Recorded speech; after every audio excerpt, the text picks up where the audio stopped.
What's up, everybody? You already know what it is. It's Fred. It's FanView Live. I'm a real fan of talk real sports.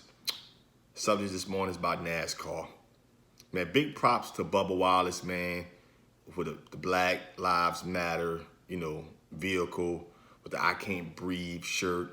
Man, big ups to Bubba Wallace and making that big stand for NASCAR. Stepping up to the plate, being aware, putting on display and creating some change in the sport of race car and NASCAR. But I'm gonna get to the topic of this video. Confederate flags are now officially banned in all NASCAR's property, in display. Okay, we are in 2020.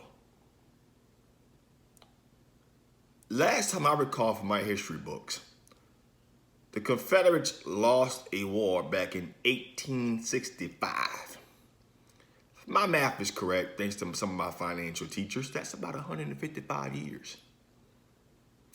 It took 155 years to get rid of a Confederate flag? Are we serious? Are we serious?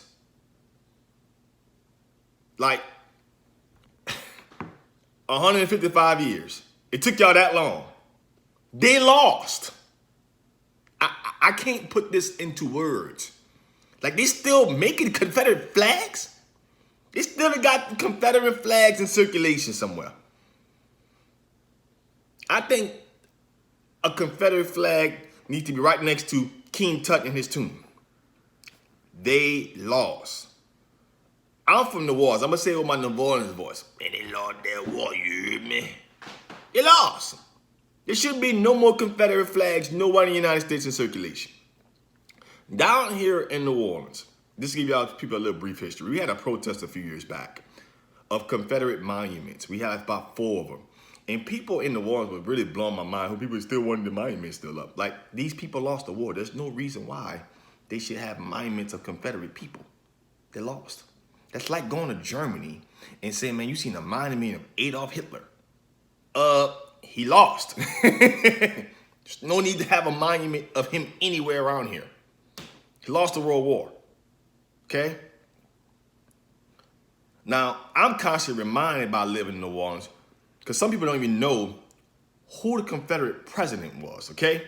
These are about 13 states in the southern area. That's why it takes the southern region of the country to not respond to anything, because we will form a Confederate States. I'm constantly reminded who the Confederate president was, because we have a street named after him down here in New Orleans, okay? Constantly reminded. But that's no here nor there. That's not the subject. What I'm getting at is, it took NASCAR 155 years to ban flags that should have been banned 155 years ago.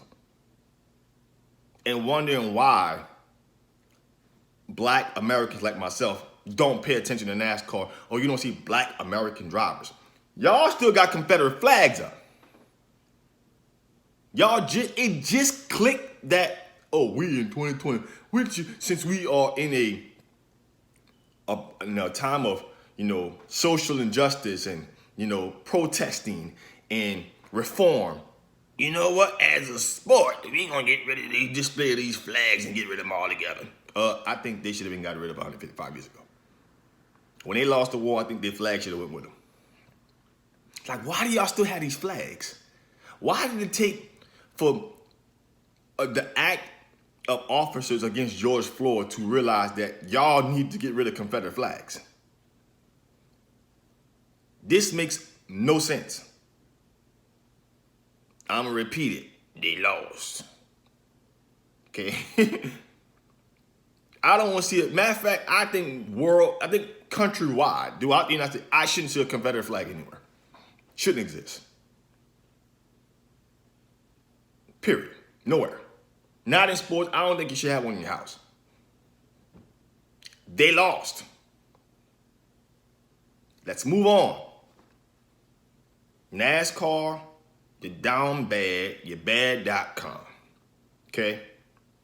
Big shouts out to Bubba Wallace for stepping up major, bringing awareness to a very old conditional group of people in this sport. It's mind blowing. It really is. It's not the fact that Bubba Wild, had a Black Lives Matter vehicle. It's just Confederate flags. Are we serious?